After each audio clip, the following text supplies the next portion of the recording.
So hello everyone, welcome to our channel. তো দেখো, আজকের এই ভিডিওতে আমরা তোমাদেরকে দুটো ইম্পর্টেন্ট অঙ্ক করাবো এবং এই ধরনের অঙ্কগুলো এক্সামে খুব আসে। আর কিভাবে তোমরা ইজিলি এই ধরনের প্রশ্নগুলো সমাধান করতে পারো সেগুলো আজকে আমরা বলবো, সূত্রর মাধ্যমেও বলবো এবং ট্রিক্সটাও বলবো যে কিভাবে তোমরা করতে পারো। যেটা ইজি তোমাদের মনে হবে সেটাই তোমাদের কিন্তু তোমরা করবে। তো চলো আজকে আমরা আমাদের প্রশ্নের দিকে তাহলে এবার চলে যাই যে কি আছে প্রশ্ন এবং কিভাবে অঙ্কগুলো তোমরা সলভ করবে। তাহলে দেখো, আমাদের প্রথম প্রশ্নটা কি দেওয়া রয়েছে যে 8 সেমি ব্যাসার্ধের একটি লোহার গোলককে গলিয়ে 1 সেমি ব্যাসার্ধের কতগুলো গোলক পাওয়া যাবে তাকে বের করতে বলা হয়েছে। তা WP constable, lady constable prelims 2020-তে কিন্তু প্রশ্নটা আমাদের এসেছিল। তাহলে কি করব, তাহলে কি করা হচ্ছে, একটা লোহার গোলককে গলিয়ে, একটা বড় লোহার গোলককে গলিয়ে অনেকগুলো ছোট লোহার গোলক তৈরি করা হচ্ছে। হ্যাঁ, তাহলে বড় লোহার গোলকটার ব্যাসার্ধ কত দেওয়া রয়েছে, ব্যাসার্ধ দেওয়া রয়েছে 8 সেন্টিমিটার। ঠিক, এখন তাহলে এর আয়তনটা কত, যেহেতু গলিয়ে তৈরি করা হচ্ছে মানে কি আমরা এর আয়তন নিয়ে কাজ করব, তাই তো।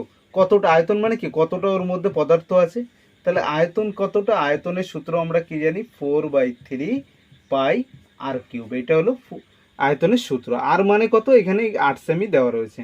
এখন কি করা হচ্ছে, এখন করা হচ্ছে কি যে ছোট ছোট অর্থাৎ 1 সেন্টিমিটারে কতগুলো গোলক তৈরি করা হবে। আমি ধরলাম যে এনটা গোলক তৈরি করা হবে। তাহলে বড় গোলক যেটা রয়েছে তার আয়তন কত হচ্ছে, বড় গোলকটার আয়তন হচ্ছে 4/3 পাই আর কিউব। আর মানে কত, এখানে 8 তার কিউব। হ্যাঁ, এরকম কতগুলো গোলক তৈরি করা যাবে, আমি ধরলাম যে আমার এনটা গোলক তৈরি করতে হবে। তাহলে প্রত্যেকটা গোলকের আয়তন কত হবে, 4/3 পাই 1 কিউব, তাই তো। প্রত্যেকটা ছোট গোলকের ব্যাসার্ধ কত, 1 ছিল, তাহলে 1 কিউব।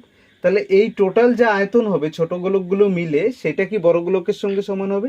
তাহলে এখানে কেটে দাও 4/3, তাহলে এন এর ভ্যালু কত হয়ে গেলে 1 কিউব মানে কত 1, অর্থাৎ এন এর ভ্যালু হয়ে গেল 8 কিউব মানে 512। এটা আমাদের অ্যান্সার হয়ে গেল। তাহলে অ্যান্সার কোনটা চলে এলো, অ্যান্সার আমাদের কিন্তু চলে এলো সি যেটা রয়েছে সেটা। এখন দেখো, এখন আমাদের সেকেন্ড যে প্রশ্নটা রয়েছে 2 নম্বর, সেটা কি বলা হচ্ছে, একটা ঘনকের প্রতিটি বাহুর 10 সেন্টিমিটার করে কমানো হয়েছে, তাহলে পার্শ্বতলে কত শতাংশ কমবে। তাহলে এইটা আমরা কি করে সূত্র করব, তাহলে কি করা হচ্ছে 2 নম্বর, যে 10% করে কমানো হচ্ছে। যদি 10% করে কমানো হয়, অর্থাৎ বলতে পারি আগে 100 থাকলে এখন সেটা এসে দাঁড়িয়েছে কত, এখন 90, অর্থাৎ কেটে দিলে আমাদের এটা আছে কত, আগে যদি বাহুর দৈর্ঘ্য 10 থাকে এখন হয়েছে 9। এখন পার্শ্বতলের কোনো ঘনকের পার্শ্বতলের ক্ষেত্রফল, দেখো যখনই ক্ষেত্রফল আসবে মানে কত, ক্ষেত্রফল মানে কি ঘনকের ক্ষেত্রফল মানে কি বাহু স্কোয়ার অর্থাৎ এ স্কোয়ার। তাহলে তার মানে আমি বলতে পারি বাহু যদি 10 হয়ে থাকে, অর্থাৎ আগে ক্ষেত্রফল কত ছিল, 10 স্কোয়ার মানে 100, এখন কত হয়েছে এ স্কোয়ার মানে এখন 9 ছিল 9